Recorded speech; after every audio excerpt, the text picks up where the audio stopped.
काल दिनांक 11 जानेवारी रोजी नागरिकची EPI खलाने आणि त्यांची टीम यांना माहिती मिळाली होती आणि ऑलरेडी आपल्या सगळ्यांना माहिती आहे की पाठीमागच्या पण काही दिवसांपूर्वी मस्ती गावामध्ये आरोपी नामे जयेश गुंजाळ याच्या ताब्यातून त्या ठिकाणी जवळपास 67,20,000 रुपये मुद्देमालाची दारू त्या ठिकाणी जप्त करण्यात आलेली होती.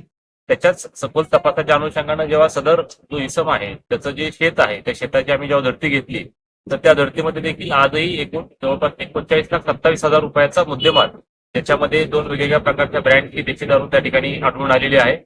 एकूण सदर प्रकरणामध्ये आतापर्यंत जवळपास 1,50,50,000 रुपयाचा मुद्देमाल त्या ठिकाणी जप्त करण्यात आलेला आहे आणि सदरील जी दारू आहे ती प्रथमदर्शनी असं वाटतं की ती बनावट दारू आहे असं प्रथमदर्शनी वाटतं आहे. मात्र त्याच्यामध्ये तरी पण आम्ही सखोल तपास अजून करत आहोत.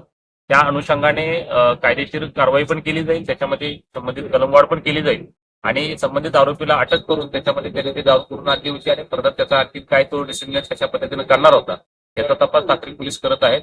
तर एकूणच या चांगल्या कामगिरीबद्दल ठाकरे पोलिसांचं आम्ही अभिनंदन करतो. धन्यवाद.